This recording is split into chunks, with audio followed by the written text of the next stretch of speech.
وإنهما محمد وشيخ الرحمن المغفر وإلى حضرة النبي سيدنا محمد صلى الله عليه وآله وصحبه وسلم. الفاتحة. أعوذ بالله من الشيطان الرجيم. بسم الله الرحمن الرحيم. الحمد لله رب العالمين الرحمن الرحيم.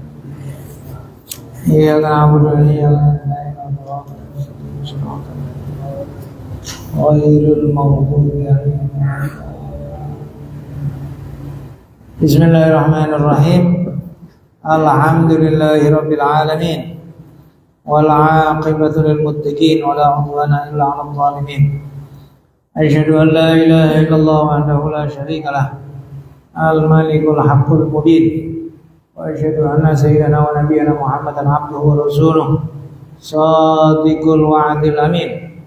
Allahumma salli wa sallim wa barik wa karim ala sayyidina wa maulana Muhammad abdika wa rasulika nabil ummi al-fatih lima ughliq wal khatim lima sabaq nasiril haqq bil haqq wal hadi ila siratikal mustaqim wa ala alihi wa sahbihi haqqa qadrihi wa miqdarihi al-azim. Amma ba'du, usikum wa iyaya bitaqwallahi ta'ala wa ta'atihi faqad fazal muttaqun. Qala Allah subhanahu wa ta'ala ya ayyuhalladzina amanu taqullaha haqqa tuqatih wa la tamutunna illa wa antum muslimun. Shadaqallahul azim wa shadaqa rasuluhun nabiyul karim wa nahnu ala dzalika minasyahidin walhamdulillahi rabbil alamin. Amma ba'du, ma'asyiral hadirin wal hadirat, terhormat pengurus PKN, Masjidil Ihsan, warga masyarakat semua yang hadir, mudah-mudahan kita semuanya selalu dalam lindungan Allah Subhanahu wa taala. Mudah-mudahan insyaallah sehat wal afiat, dalam keberkahan yang sempurna insyaallah dalam umur kita, keluarga kita, waktu-waktu kita, rezeki kita dan semua yang diberikan oleh Allah Subhanahu wa taala. Amin ya rabbal alamin. Alhamdulillah, salawat dan salam mudah-mudahan saya mengaturkan kepada baginda Nabi Muhammad sallallahu alaihi wasallam, keluarga, sahabat dan semua pengikutnya ila yaumil qiyamah. Alhamdulillah. Ma'asyiral hadirin wal hadirat, melanjutkan majelis kita yang kita membahas akan syama'il Muhammadiyah, sifat-sifat Rasulullah, kebiasaan Rasulullah, hari-harian Rasulullah, yang mudah-mudahan insyaallah kita lebih mengenal beliau sehingga lebih mencintai beliau, ya, kemudian lebih ta'zim kepada beliau dan berusaha semaksimal mungkin untuk meniru kehidupan beliau, khususnya dalam sifat sunnah-sunnah atau ibadah dan lain sebagainya yang bisa kita lakukan sehingga mudah-mudahan kita sempurna di dalam mengikuti Rasulullah sallallahu alaihi wasallam, sehingga kalau disebutkan sampai orang yang sempurna mengikut Rasulullah itu mirip sama Rasulullah di dalam surah, sirah, sarirah. Surah itu adalah bentuk, sehingga ya pastinya tidak persis sekali sama Rasulullah, tapi bentuknya mengingatkan kepada Rasulullah. Demikianlah sifat para aulia sholihin. Ketika ditanya kepada Rasulullah siapakah para wali, Rasulullah menjawab alladzina idza ru'u dzukirallah. Mereka adalah orang-orang ketika dilihat maka Allah akan diingat sama yang melihat. Oleh sebab itu ketika melihat orang soleh ahli zikir, kita langsung la ilaha illallah, subhanallah, Allahu akbar. Ya, melihat saja mengingatkan kepada Allah. Sama juga demikian yang mencintai baginda Nabi Muhammad sallallahu alaihi wasallam, yang perhatian kepada salawat kepada Rasulullah sallallahu alaihi wasallam, yang perhatian hidupnya kepada lebih sempurna dalam sunnah-sunnah Rasulullah sallallahu alaihi wasallam. Ketika dilihat maka yang melihat akan ingat Rasulullah, sehingga melihat seseorang itu kemudian otomatis sallallahu alaihi wasallam, Allahumma shalli wa sallim wa barik, teringat sama Rasulullah. Surah, kemudian sarirah. Sarirah itu hatinya mirip dengan hatinya Rasulullah Sallallahu Alaihi Wasallam, rahmatnya, kasih sayangnya, tawadhu'nya, ya, keinginan hatinya kepada umat dan lain sebagainya. Ya, bagaimana para ulama juga demikian. Hatinya mereka penuh dengan rahmat, hatinya kepingin baik kepada semua orang. Tidak kayak sebagian orang yang sedikit-sedikit dia neraka, sedikit neraka. Umatnya Nabi diperbanyak masuk neraka, cemana? Tidak kayak gini sifatnya Nabi Muhammad. Ya, tidak kayak gini sifatnya Nabi Muhammad Sallallahu Alaihi Wasallam. Surah, sarirah, sirah. Sirah itu adalah sejarah. Sehingga ya semisal umpamanya Nabi umur sekian, mirip-miripkan dengan sejarahnya Nabi. Ya, gimana keseharian Nabi, gimana hubungan Nabi dengan masyarakat, gimana hubungan Nabi dengan keluarga, gimana Nabi dengan istri, gimana Nabi dengan cucu, gimana dan lain sebagainya. Mudah-mudahan insyaallah Allahumma rzuqna kamalal mutaba'ati lahu zahiran wa batina fi afiyatin wa salamah bi rahmatika ya arhamar rahimin. Amin ya rabbal alamin. Kita lanjutkan yang akhir dari pembahasan kita waktu lalu adalah masih seputar kesederhanaan Rasulullah dalam urusan makanan. Selain kita juga melihat gimana kesederhanaan Rasulullah, ya, yang menjadi suri tauladan buat kita juga bersyukur kepada Allah Subhanahu Wa Taala atas banyaknya kemudahan yang di zaman ini banyak dibukakan oleh Allah Subhanahu Wa Taala. Ya, dengan perkembangan zaman banyak perkembangan inovasi dalam makanan, dalam kendaraan, dalam berpakaian, dalam rumah dan lain sebagainya.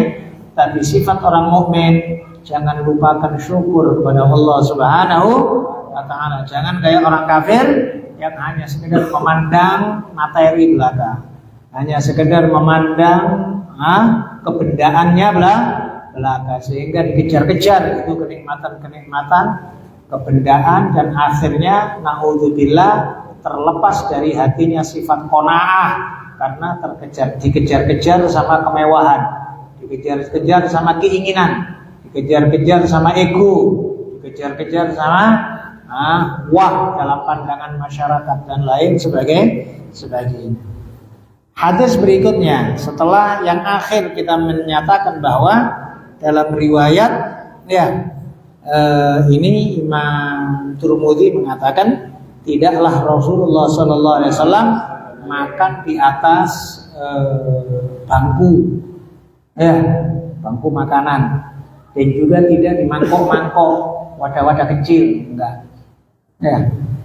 Jadi terus apa? Ya sudah wadah besar itu ya dimasak itu taruh aja di bawah. Ditanyakan juga sama Qultu li Qatadah, aku tanya sama Qatadah.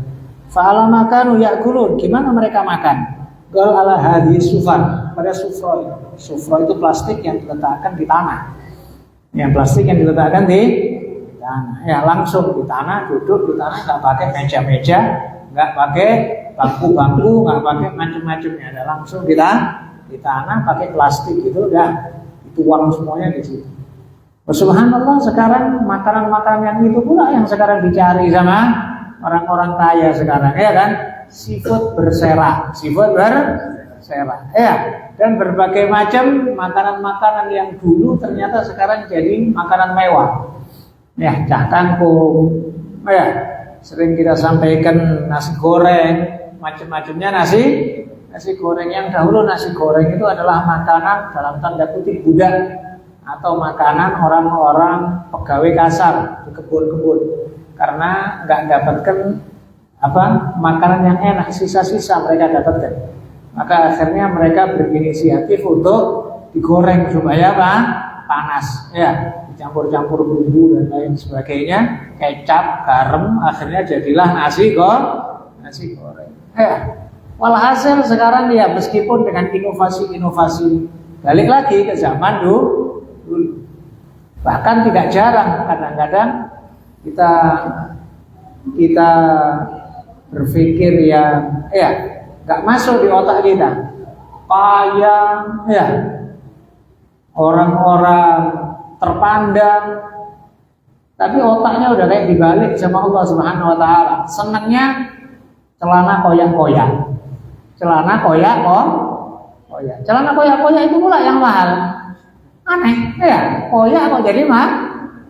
Padahal yang koyak-koyak itu tidak yang pakai biasanya orang miskin, yang pakai orang, karena mereka meremehkan orang miskin, akhirnya otaknya dibuat sama Allah Subhanahu Wa Taala nganggap yang koyak-koyak itu pula yang mahal, mereka beli mahal, ya, gaya pula pikirnya, ya. Walhasil, ya, maka oleh sebab itu jangan ikuti tren-tren yang tidak jelas, ya. Sudah, yang penting nutup aurat, beradab, berakhlak, beretika di dalam berpakaian. Kita berpakaian itu karena Allah Subhanahu Wa Taala. Mana yang niru kepada orang sholihin, mana yang niru kepada pakaiannya Nabi, mana yang lebih dekat kepada sunnah, mana yang lebih sempurna di dalam menutup aurat, lebih beretika, itu lebih afdal. Hadis berikutnya, hadis yang ke-142. Bismillahirrahmanirrahim. Wa bihi ilaika la haddatsana Ahmad bin Mani an Abbad bin Abbad al-Mahlabi an Majalid an Sya'bi an Masruq qala. Masruq ini tabi'in, ya. Tabi'in. Loh kok tabi'in kok ini hadis? Ya, karena ini nanti ada ucapan Siti Aisyah. Ada ucapan Siti Aisyah, dan Siti Aisyah menceritakan akan hari-harinya bersama baginda Nabi Muhammad sallallahu alaihi wasallam. Sayyidina Masruq termasuk min kibarit tabi'in. Tabi'in yang tua-tua. Beliau mendapatin masa sahabat-sahabat yang tua, bahkan dianggap anak oleh Sayyidah Aisyah. Dianggap anak oleh Sayyidah Aisyah karena sering bantu kepada Siti Aisyah. Sehingga beliau dikenal bahkan menyebut nama dirinya Abu Aisyah, supaya dikatakan mau nyebut Ibnu Aisyah nggak berani, karena ya nanti dianggap Ibnu Aisyah anaknya Siti Aisyah. Memangnya Siti Aisyah punya anak, tapi kalau Abu Aisyah nggak mungkin, karena Siti Aisyah sudah masyhur dengan ayahnya Sayyidina Abu Bakar As-Siddiq radhiyallahu anhu wa arda. Maka beliau punya kunyah atau laqab Abu Aisyah, saking dekatnya sama Siti Aisyah, istrinya baginda Nabi Muhammad sallallahu alaihi wasallam. Disebut Masruq. Masruq itu artinya anak yang dicuri. Karena dulu waktu kecil pernah hilang, dicuri, tapi kemudian ketemu lagi. Akhirnya lebih dikenal Masruq dari kabilah Wadi. Kabilah Wadi itu kabilah dari Yaman. Kabilah dari Yaman. Kemudian pindah sama bapaknya ke Madinah dan akhirnya khidmah kepada Siti Aisyah.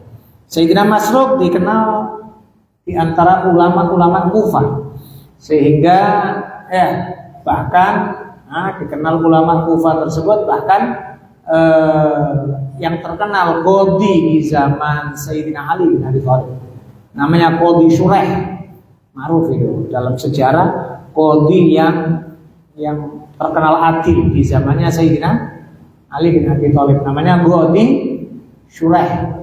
Bahkan pernah Sayyidina Ali bin Abi Thalib pernah ada nampak baju perangnya berada di orang Yahudi. Akhirnya diaku sama Sayyidina Ali, ini baju perangku.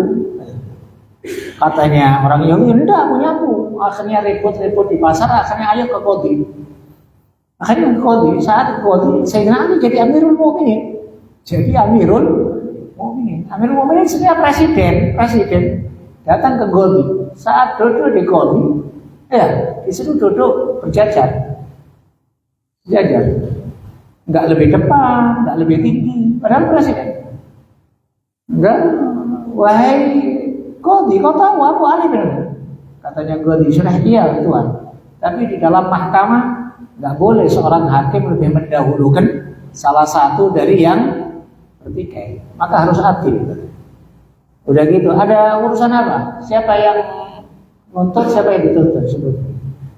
Saat Sayyidina Ali ngomong ini baju perangku, ditanya sama Qadhi Shuraih, ada bukti wahai Tuhan. Beliau mengatakan ada saksinya. Siapa saksinya? Anakku Hasan. Katanya Ghodhi Shureh, di dalam urusan pengadilan anak nggak bisa masuk jadi saksi. Anak nggak bisa jadi saksi. Ada saksi yang lain nggak punya, cuma Hasan yang tahu. Itu tanda ada kalau itu punyaku. Nggak bisa diterima. Nggak bisa diterima. Udah ngotot-ngotot udah ya. Ghodhi Shureh tetap karena tidak ada bukti maka baju perang tetap dimiliki sama Yahudi. Akhirnya Yahudinya kemudian betul ini sebetulnya aku curi dari rumahnya Sayyidina Ali bin Abi Thalib dan aku sekarang bersaksi asyhadu an la ilaha illallah wa asyhadu anna Muhammadar Rasulullah. Ngelihat keadilannya Ghodhi Shureh gitu. Terkenal Ghodhi Shureh itu keadilannya, tapi disebutkan dalam sejarah Ghodhi Shureh ini banyak hal minta musyawarah kepada Sayyidina Masruq. Minta musyawarah kepada Sayyidina Masruq. Sayyidina Masruq tidak minta musyawarah kepada Ghodhi Shureh, menunjukkan kemuliaannya Sayyidina Masruq. Sayyidina Masruq di antara tokoh-tokoh tabi'in yang menghindar dari konflik di zaman Sayyidina Utsman dan Sayyidina Ali bin Abi Thalib. Bahkan beliau sering menyampaikan kepada orang yang akan ikut perang untuk menghindar dari pertikaian, karena beliau menganggap bahwa darah orang muslim itu lebih mulia dari berbagai macam bentuk hal yang dipertikaikan. Ya pandangan beliau lah ya, meskipun juga pastinya banyak juga para sahabat yang berpandangan untuk memihak kepada Sayyidina Ali bin Abi Thalib, khususnya ketika Sayyidina Ammar bin Yasir memastikan berada di pasukannya Sayyidina Ali. Sayyidina Ali, karena ada sabda baginda Nabi Muhammad sallallahu alaihi wasallam, ya Ammar taqtulukal fi'atul baghiyah. Wahai Ammar, kau nanti akan dibunuh sama kelompok yang zalim, kelompok pemberontak. Kelompok bang? Maka banyak para sahabat teringat sabdanya Rasulullah, Sayyidina Ammar bin Yasir di kelompoknya Sayyidina Ali, maka yang memberontak itu di kelompok lain lah. Ini tadi kita bicara apa? Sayyidina Masruq. Sayyidina Masruq Al-Wadi'i ya, tadi kita sampaikan dari kabilah Wadi'ah. Kabilah Wadi'ah itu kabilah di Yaman. Ya. Qala berkata Masruq, dakhaltu ala Aisyah radhiyallahu anha. Aku masuk kepada Siti Aisyah, fada'at li bi ta'amin. Maka Siti Aisyah menyiapkan untukku makanan. Wa qalat, dan berkata Siti Aisyah, ma ashba'u min ta'amin fa asya'u an abki illa bakai. Qala qultu lima. Qalat azkurul hal allati faraqa 'alaiha Rasulullah sallallahu alaihi wasallam ad-dunya. Wallahi ma syabi'a min khubzin wa lahmin marrataini fi yaumin. Beliau mengatakan Siti Aisyah, tidaklah aku kenyang dari makanan. Tidaklah aku kenyang dari makanan, kecuali aku selalu ingin menangis sampai aku menangis. Kalau udah sampai kenyang dikit, aku mesti menangis. Bultu, aku berkata, kenapa lima? Kenapa wahai ibunda? Qalat, berkata Siti Aisyah, aku teringat akan keadaan yang sampai wafat baginda Nabi sallallahu alaihi wasallam meninggalkan dunia. Wallahi demi Allah, ma syabi'a min khubzin wa lahmin marratain fi yaumin. Demi Allah, tidak pernah kenyang Rasulullah dari roti dan daging 2 kali dalam sehari. Tidak pernah sama sekali Rasulullah kenyang 2 kali dalam satu hari. Ya, kesederhanaan baginda Nabi Muhammad sallallahu alaihi wasallam. Hadis yang ke-143. Wa bihi ilaihi qala haddatsana Mahmud bin Ghilan qala haddatsana Abu Dawud qala haddatsana Syu'bah an Abi Ishaq qala sami'tu Abdurrahman bin Yazid. Aku mendengar Abdurrahman bin Yazid yuhaditsu, menceritakan anil Aswad bin Yazid, dari Aswad bin Yazid an Aisyah, dari Siti Aisyah radhiyallahu anha qalat. Ucapannya Siti Aisyah yang meriwayatkan tabi'in Aswad bin Yazid. Aswad bin Yazid ini diantara juga min kibarit tabi'in, tabi'in yang tua-tua. Bahkan beliau termasuk muhadromin. Muhadrom itu istilah orang tabi'in, tapi sebetulnya masuk Islam Rasulullah masih hidup. Hanya saja nggak jumpa Rasulullah. Nggak jumpa Rasulullah. Sahabat kan syaratnya, ya, kalau disebutkan definisi sahabat adalah orang yang jumpa sama Rasulullah Sallallahu Alaihi Wasallam dalam keadaan beriman dan wafat dalam keadaan beriman. Satu, berjumpa sama Rasulullah. Jumpa sama Rasulullah, apakah dia melihat Rasulullah atau Rasulullah melihat dia? Terserah. Karena yang penting adalah jumpanya sama Rasulullah. Bahkan umpamanya jumpa Rasul, dia tidur umpamanya. Atau jumpa Rasulullah dia bayi umpamanya. Tetap sahabat. Karena kekuatan jumpa Rasulullah ini tidak tertandingi. Jumpa Rasulullah ini tidak tertandingi oleh apapun. Umpamanya bayi umpamanya ya, baru lahir kemarin, ketemu sama Rasulullah. Rasulullah melihat, gak pakai gendong, udah jadi sahabat ini bayi. Bayi ini jadi sahabat. Atau umpamanya jumpa sama Rasulullah dia buta, kan nggak melihat Nabi dia. Berapa banyak sahabat buta? Tapi pandangan Rasulullah lain. Rasulullah kan mandang dia. Atau jumpa Rasulullah dia tidur umpamanya, tapi Muslim. Ketika jumpa dia Muslim, sahabat dia. Dan wafat dalam keadaan Islam. Mestinya untuk mengeluarkan ayyamur riddah, masa-masa banyak yang murtad setelah Rasulullah wafat. Setelah Rasulullah wafat. Kan ada beberapa yang murtad. Nauzubillah min dzalik. Berarti yang murtad ya otomatis tidak sahabat. Nah, ada beberapa kubarut tabi'in tua dikenal dengan nama muhadrom. Muhadrom itu udah masuk Islam di masanya Rasulullah, tapi dia nggak jumpa Rasulullah. Itu banyak itu. Khususnya yang di luar-luar Madinah. Termasuk ini tadi siapa? Aswad bin Yazid. Aswad bin Yazid ini masuk Islam di tangan Sayyidina Mu'adz bin Jabal. Ketika Sayyidina Mu'adz bin Jabal dikirim oleh Rasulullah ke Yaman. Dikirim oleh Rasulullah ke Yaman yang terakhir di akhir hayatnya Nabi. Jadi setahun sebelum Nabi wafat, Rasulullah mengirim Sayyidina Mu'adz bin Jabal. Masya Allah, yang dikirim sama Rasulullah ke Yaman ini subhanallah, sahabat yang top. Di antaranya yang dikirim oleh Rasulullah Sayyidina Ali bin Abi Thalib. Tidak bisa lakukan pintu kota Kemudian yang kedua Sayyidina Mu'adz bin Jabal. Sayyidina Mu'adz bin Jabal disebut oleh Rasulullah a'lamukum bil halal wal haram. Yang paling alim di antara kalian tentang halal dan haram. Tentang halal dan haram. Dikirim ke Yaman. Saat mau berangkat ditanya sama Rasulullah, dengan apa engkau menghukum orang? Sayyidina Mu'adz mengatakan dengan Al-Quran ya Rasulullah. Kalau tidak kau temukan dalam Al-Quran, aku lihat dari semua sunnah-sunnahmu yang aku ketahui ya Rasulullah. Kalau kau gak dapetin dari sunnah-sunnahku.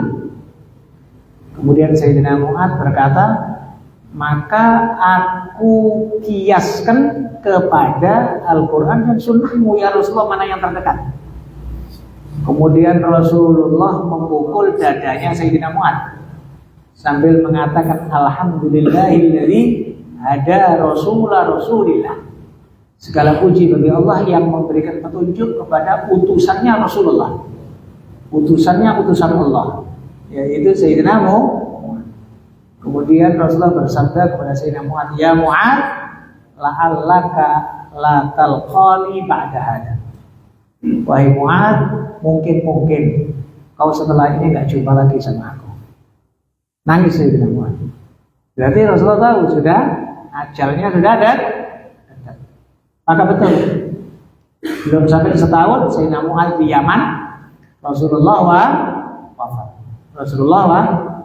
Maka Sayyidina Mu'adz balik ke kota Madinah mendapati makam Rasulullah SAW. Nah, Sayyidina Aswad bin Yazid ini belajarnya kepada Sayyidina Mu'adz di Yaman. Jadi nggak jumpa Rasulullah. Tapi awal Sayyidina Mu'adz di Yaman sudah Islam, sudah belajar kepada Sayyidina Mu'adz. Maka ini tadi dikenal muhadram. Ada beberapa kan sahabat bahkan yang masyhur siapa? Uwais Al-Qarani. Uwais Al-Qarani kan Islam. Sudah Islam, Rasulullah masih hidup Islam. Tapi beliau tidak bisa sempat ke kota Madinah karena baktinya kepada ibunya. Ya, ibunya ngelarang untuk pergi. Dia mau pergi ke Rasulullah tapi ibunya sakit. Maka ibunya minta, wahai Uwais, jangan tinggalkan aku. Maka nurutlah Sayyidina Uwais Al-Qarani untuk merawat ibunya sehingga dia nggak jadi sahabat. Tapi Rasulullah menyebut namanya dia. Rasulullah menyebut namanya Uwais Al-Qarani. Ya, sehingga Sayyidina Uwais Al-Qarani dikenal dengan Sayyidul Tabi'in. Pimpinan dari semua tabi'in. Kenapa? Bukan karena faktor ilmunya, bukan karena faktor ibadahnya, meskipun banyak ibadahnya, tapi karena disebut oleh Rasulullah Sallallahu Alaihi Wasallam. Dan Rasulullah berpesan kepada Sayyidina Ali dan Sayyidina Umar, ya Ali, ya Umar, idza laqituma fas'alahu ay yastaghfir lakuma yaghfirillahu lakum. Wahai Ali, wahai Umar, kalau kau jumpa sama Uwais, maka mintalah dia mengistighfarkan kalian, maka Allah akan mengampunkan kalian. Coba bayangkan.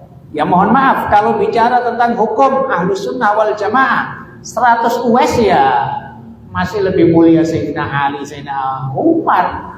Sayyidina Umar sahabat, Sayyidina Ali sahabat, nggak mungkin sampai.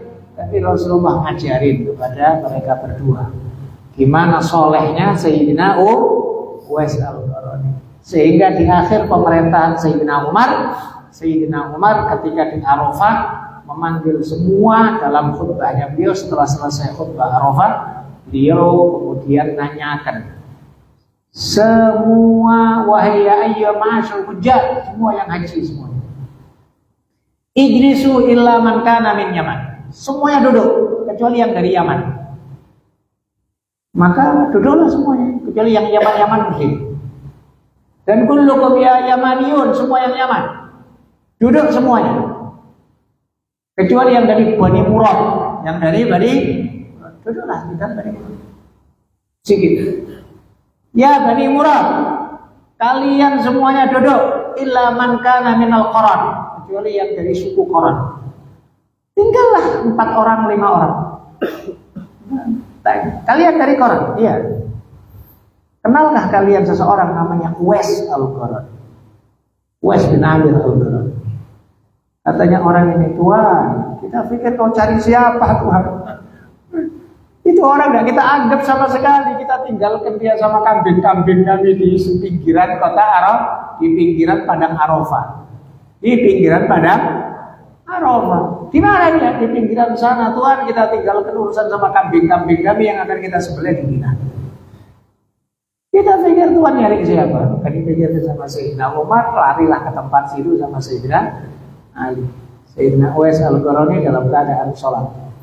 Nah, karena lama sholat, Sayyidina Uwais ngerasa ada orang dipercepat sholatnya. Setelah dipercepat sholatnya, kemudian Sayyidina Umar nanya, siapakah kau? Sayyidina Uwais nyebut, anak Abdullah. Aku Abdul. Kata Sayyidina Umar, kita semuanya Abdullah. Kita semuanya apa? Hamba Allah. Siapa nama yang dikasih sama ibumu? Kalau diam aja Sayyidina Uwais. Sayyidina Ali, Sayyidina Umar mengatakan Allah ke Uwais. Mungkin ke Uwais ya. Kaget Sayyidina Uwais Al-Qarni. Dari mana kau tahu? Kemudian Sayyidina Ali mengatakan, dan di ketiakmu ada satu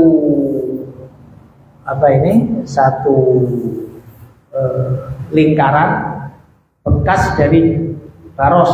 Baros itu apa ya? Baros itu kayak panu gitu ya. Ya, bekas dari baros. Dulu semua anggota tubuhnya banyak panu. Kemudian dia minta kepada Allah untuk disembuhkan oleh Allah, tapi dia minta sisakan sedikit untuk mengingat akan penyakit gitu ya. Untuk mengingat akan penyakit itu sehingga bersyukur kepada Allah Subhanahu wa taala atas kesembuhan itu. Disisakan oleh Allah. Wa kanat laka ummun tabirru biha, dan kau memiliki ibu yang kau bakti sama dia. Gal kaget Sayyidina Uwais. Man antuma hatta syahirallahu lakum ahad. Siapa kalian berdua sehingga Allah menampakkan semua urusanku kepada kalian berdua? Kalau Sayyidina Ali mengatakan, aku Ali bin Abi Thalib dan ini Amirul Mukminin Umar bin Khattab. Berdiri Sayyidina Uwais menghormat kepada kedua itu. Berdiri menghormat. Nangis Sayyidina Uwais Al-Qarni. Siapa yang memberitahu engkau tentang dirimu? Rasulullah Sallallahu Alaihi Wasallam. Sayyidina Uwais mengatakan Rasulullah menyebut aku. Rasulullah menyebut. Karena dan Rasulullah cerita banyak tentang nangis Sayyidina Uwais karena disebut oleh Rasulullah Sallallahu Alaihi Wasallam. Kemudian Sayyidina Ali, Sayyidina Umar minta kepada Sayyidina Uwais untuk mendoakan, mengistighfarkan keduanya.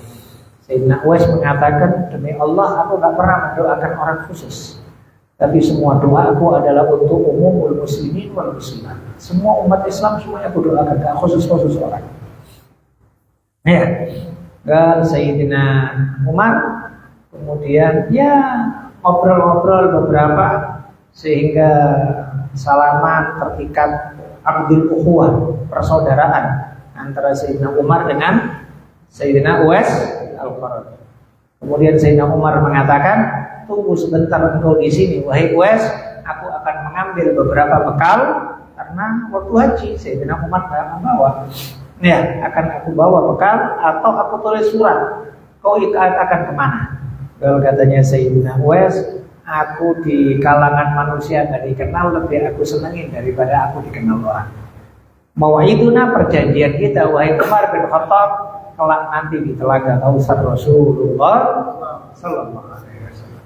Ya, Sayyidina Uwais Al-Qarni tadi kita sebutkan sebagai Sayyidul Tabi'in karena disebut oleh baginda Nabi Muhammad Sallallahu Alaihi Wasallam. Ya, ini tadi kita sebut apa tadi? Sayyidina Aswad bin Yazid Muhadram. Muhadram itu orang yang sudah masuk Islam, Rasulullah masih hidup, tapi belum sempat jumpa sama Rasulullah Sallallahu Alaihi Wasallam, sebagaimana Sayyidina Uwais Al-Qarni. Anil Aswad bin Yazid an Aisyah, dari Siti Aisyah radhiyallahu anha, qalat, berkata Siti Aisyah, ma syabi'a Rasulullah sallallahu alaihi wasallam min khubzi syairi yaumaini mutatabi'aini hatta kubit. Tidaklah Rasulullah sallallahu alaihi wasallam kenyang dari roti gandum 2 hari berturut-turut sampai beliau dicabut nyawanya oleh Allah Subhanahu wa taala. Hadis yang ke-144. Wa bi ilai qala hadatsana Abdullah bin Abdurrahman qala hadatsana Abdullah bin Amr Abu Amr qala hadatsana Abdul Warith an Sa'id bin Abi Urubah an Qatadah an As. Kalau Qatadah beberapa kali ya kita sampaikan sejarahnya, yaitu Qatadah bin Da'amah ya, muridnya Sayyidina Anas bin Malik. Sayyidina Qatadah qal ayat fil hifdz, tabi'in yang cerdas luar biasa. Sampai disebutkan setiap mendengar hadis nggak pernah aku minta untuk diulang. Coba ulang lagi, langsung hafal. Sekali dengar langsung hafal. Sekali beliau disebutkan satu majelis dibacakan satu kitab sama satu kawannya. Yang kitab itu tidak kurang dari 200 halaman. Kalau selesai dibacakan, selesai dia hafal. Ayah fil hifd. Pertanda kebesaran Allah Subhanahu wa taala dalam hafal. Sayyidina Qatadah bin Da'amah At-Tabi'i tadi. Muridnya Sayyidina Anas bin Malik. Qala berkata Sayyidina Anas, "Ma'akala Rasulullah sallallahu alaihi wasallam ala khwanin wala akala khubzan muraqqaqan hatta mata." Enggak pernah Rasulullah makan di atas bangku atau di atas meja. Dan tidak pernah Rasulullah makan roti yang lembut hatta mata sampai beliau wafat. Ini beberapa hadis-hadis yang menunjukkan akan apa tadi? Menunjukkan akan kesederhanaan makanan baginda Nabi Muhammad sallallahu alaihi wasallam. Ya. Yang andaikan beliau mau enak bisa. Dohir wa batin. Mau enak secara dohir bisa, mau enak batin minta sama malaikat turun dari surga bisa aja ya kan. Doanya beliau makbul, doanya mustajab. Ya. Sayyidah Maryam, ya, Siti Maryam di mihrabnya selalu ada buah-buahan yang enak. Kullama dakhala 'alaiha Zakaria al-mihrab wajada 'indaha rizqa. Setiap Zakaria masuk ke mihrabnya Siti Maryam selalu didapatin rezeki, buah-buahan enak yang enggak musimnya ada. Qala anna laki hadza qalat hi huwa min 'indillah innallaha yarzuqu man yasha'u bighairi hisab. Dan pastinya 1000 Siti Maryam nggak akan sampai di kakinya Rasulullah Sallallahu Alaihi Wasallam. Rasulullah kalau mau zahir wa batin, baik secara zahir, beliau kepingin umpamanya dari makanan-makanan yang enak dengan uang, emas, dengan apa segala macam. Ya, malaikat Jibril nawarkan gunung Uhud jadi emas, ditawarkan. Ya, tapi Rasulullah tidak mau. Utitu mafatihal ardi masyariqaha wa magharibaha. Aku diberi oleh Allah kunci kekayaan bumi, timurnya dan baratnya. Tapi aku ambil. Jadi kunci kekayaan. Jadi umpamanya di zamannya Nabi lah umpamanya. Nabi kepingin ngeluarin minyak, Nabi kepingin ngeluarin nikel, bisa. Ya, udah dikasih sama Allah. Utitu aku udah diberi. Mafatihal ardi, kunci kekayaan bumi, masyariqaha wa magharibaha, yang timur dan barat. Jadi beda lah, tidak mau. Gimana hatinya Rasulullah Sallallahu Alaihi Wasallam? Sampai Rasulullah berani bilang sama sahabatnya, untuk semua umat, wallahi mal faqra akhsha alaikum. Demi Allah, aku tidak takut kalian melarat. Aku tidak takut kalian melarat. Malah yang aku takutkan walakin akhsha an tusata lakumud dunya kama musibat ala man kana qablakum fatanafasuha kama tanafasuha fatuhlikakum kama ahlakatuhum. Demi Allah, aku tidak takut kalian melarat. Malah yang aku takutkan dibukakan oleh Allah kekayaan buat kalian. Dibukakan kekayaan oleh Allah buat kalian sebagaimana dibukakan untuk umat-umat terdahulu. Kemudian mereka berlomba-lomba sebagaimana kalian berlomba-lomba, sebagaimana mereka berlomba-lomba. Kemudian kalian dihancurkan sama dunia sebagaimana mereka dihancurkan sama dunia. Dan di antara tanda nanti di akhir zaman akan muncul nampak nyata di depan mata gunung emas. Gunung fayaktatilan nas, banyak manusia kemudian berperang untuk merebutkan emas itu. Fayamutu min kulli mi'atis ahwatismun. Setiap 100 orang 99 yang mati, satu yang hidup. Dan setiap 100 orang selalu berpikir mungkin aku yang hidup. Setiap 100 orang berpikir mungkin aku yang hidup. Tapi jadi sebut Nabi, jadi 100 orang 99 yang mati. Jadi akhir zaman. Dan sekarang sudah mulai nampak banyak di Sudan, gunung emas. Ya, di Yaman Utara ditemukan bongkahan emas di atas gunung, sampai Antartika suku bunuh-bunuhan, ratusan orang meninggal dunia. Ya termasuk juga ya di ujung Indonesia ada gunung emas. Maka Rasulullah nggak takut kalian marah, katanya. Aku nggak takut marah, tapi yang aku takutkan malah dibukakan urusan dunia. Malah orang punya sedikit dunia banggakan, sombong. Seberapa sih yang kalian punya? Seberapa yang kalian kok sampai sombong sama orang, angkuh, ngerasa lebih hebat, apa sih yang dipunya? Hanya urusan harta, hanya urusan duit, hanya kemewahan sesaat. Kalau punya bersyukurlah kepada Allah, tapi jangan anggap itu sebagai kemuliaan. Demi Allah, kemuliaan hanyalah ketaatan kita kepada Allah, lain enggak. Dan demi Allah, hinanya kita adalah ketika kita bermaksiat kepada Allah Subhanahu wa ta'ala, lain tidak. Tidak. Maka jangan kemudian menganggap kemuliaannya orang dari harta, kemuliaannya orang dari jabatan. Yang kita irikan itu siapa? Yang kita irikan itu adalah orang alim, orang soleh, orang ahli Quran. Dia banyak ibadah, jadi yang ngajar ke orang manfaat, muridnya banyak, manfaat itu yang kita iri sama dia. Itu yang kita, kalaupun ada kepingin orang kaya yang manfaat, kaya yang barokah, kaya yang bisa memberikan manfaat kepada masyarakatnya. Adapun hanya kekayaan saja. Seberapa sih yang kalian makan, Pak? Alhamdulillah kita makan, satu bungkus nasi padang sekarang nggak habis, berdua, bertiga sekarang. Mobil apa ya? Mau berapa mobil? Ditumpuk 2, 3 gitu mobil, ya enggak.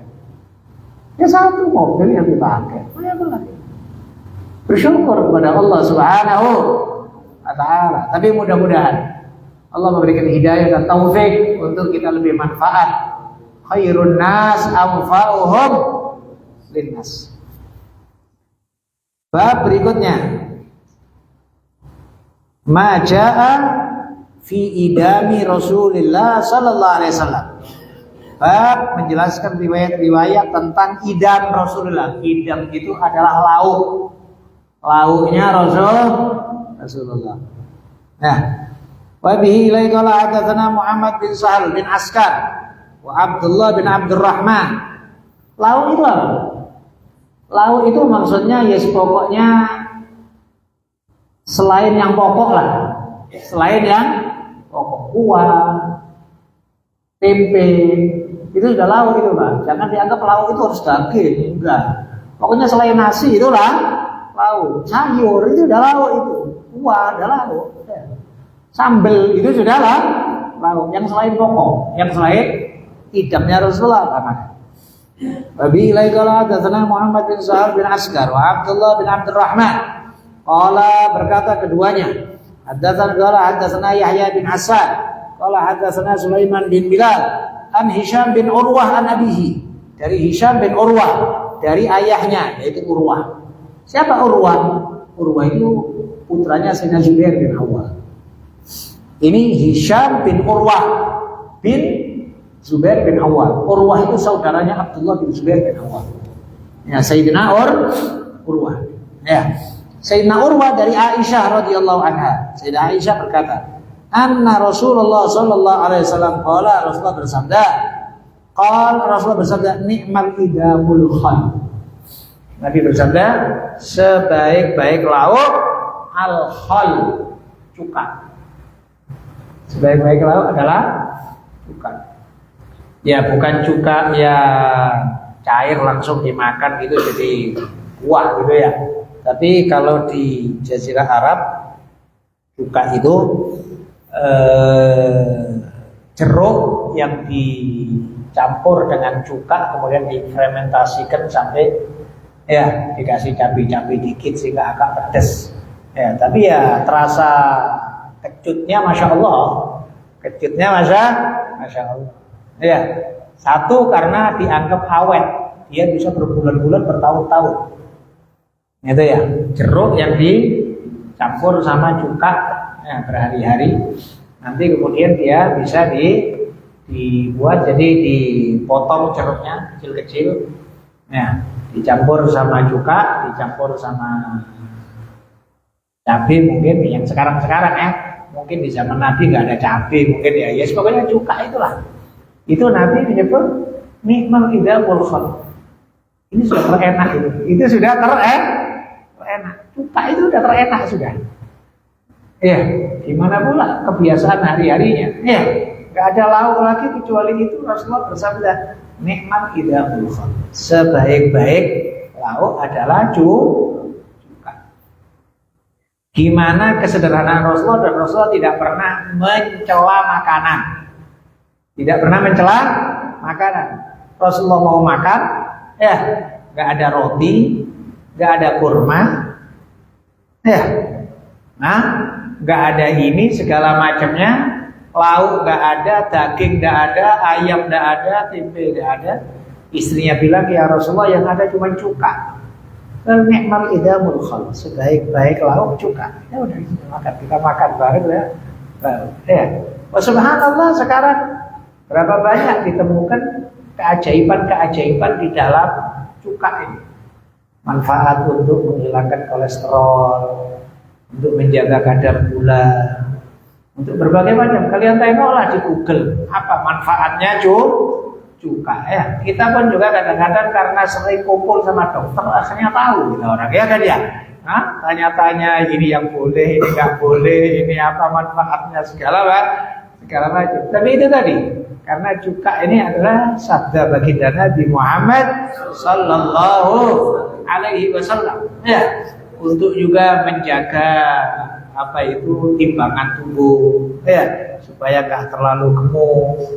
Demikian juga apa kadar kolesterol terjaga, kadar gula dan lain sebagainya dari manfaat-manfaat cuka tersebut. Maka insya Allah mudah-mudahan apa yang kita makan manfaat untuk tubuh kita insya Allah. Yang penting halal dan juga dengan etika. Kulu washrabu wala tusrifu. Makanlah, minumlah, tapi jangan berlebihan. Mudah-mudahan insyaallah diberkahi oleh Allah Subhanahu wa taala. Al-Fatihah.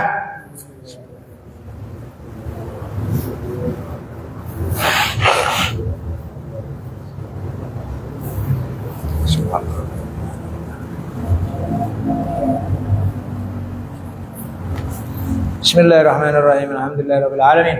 Allahumma shalli wa sallim ala sayyidina Muhammad wa alihi wa sahbihi ajmain. Rabbana taqabbal minna innaka antas samiul alim wa tub alaina innaka antat tawwabur rahim. Allahumma zidna wa la tanqusna wa akrimna wa la tuhinna wa athirna wa la tu'thir alaina wa qul lana wa la takun alaina. Allahumma zidna ilman nafi'a wa amalan salihan mutaqabbala wa rizqan wasi'an halalan thayyiban mubarakan. Allahumma inna nas'aluka sihhatan fi taqwa wa tula umrin fi husni amal wa rizqan wasi'an la tu'adzibuna alaih. Allahumma anzur ila auladina wa barik lahum wa la tadurruhum ya rabbal alamin. Rabbana hab lana min azwajina wa dhurriyyatina qurrata a'yun waj'alna lil muttaqina imama. Allahumma ij'al jam'ana hadha jam'an marhuma wa tafarruqana min ba'di tafarruqan ma'suma. Allahumma sallimna wal muslimin wa afina wal muslimin wa hfadna wal muslimin wa ansurna wal muslimin. Rabbana atina fid dunya hasanah wa fil akhirati hasanah wa qina adzaban nar. Sallallahu alaihi wasallam. Alhamdulillahi rabbil alamin. Assalamualaikum warahmatullahi wabarakatuh.